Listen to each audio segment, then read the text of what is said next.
In today's Farm Report, the low placement numbers in the cattle on feed continues this month over month. Rod Bain with the U.S. Department of Agriculture has more information on the less marketings for fed cattle as well. Low placements of cattle and calves on feedlots continue, according to the latest USDA Cattle on Feed report. USDA livestock analyst Shale Shagam says, during October, producers placed just under 2.3 million head of cattle, which was about 4% below a year ago. But that was not the only noteworthy figure from the Cattle on Feed report. They marketed just over 1.6 million head, which was about 3% below a year ago, and the lowest marketing number for the month since the series began in 1996. So what should be made of the placement and marketing categories in terms of those low numbers? Shale Shagam offers a couple of explanations. Returns for feedlot operators have been very, very poor. Most of them have been experiencing quite significant losses, and they're just unwilling or unable to pay the kind of prices that were needed to bring feeder calves into the feedlots. Conversely, cow-calf operators or backgrounders, those who are holding the cattle on grass prior to placement, had sufficient supplies of forage and were not in a very large hurry, apparently, to sell those cattle to the feedlot operators at lower prices. Fed steers during mid-November were averaging $123 a hundredweight.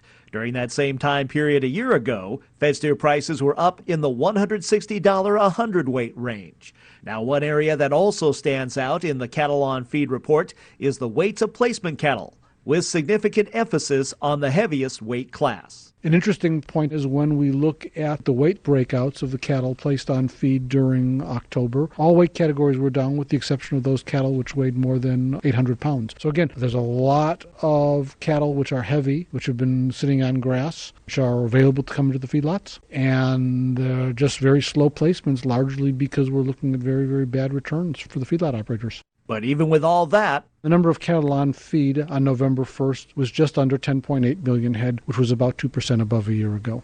I'm Rod Bain reporting for the U.S. Department of Agriculture in Washington, D.C.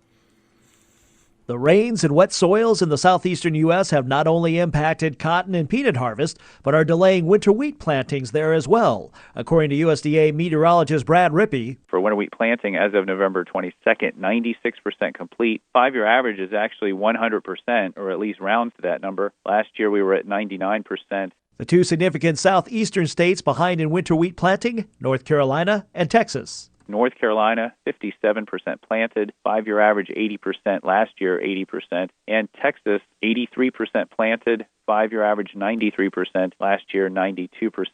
Rippey adds where winter wheat has been planted, emergence has been good. As a result, winter wheat emergence at 90%, equal to the 5-year average, and just 1 point behind last year's 91%. Winter wheat condition has improved from the previous week, now at 53% good to excellent, 1% above last week's number. I'm Rod Bain reporting for the U.S. Department of Agriculture in Washington, D.C.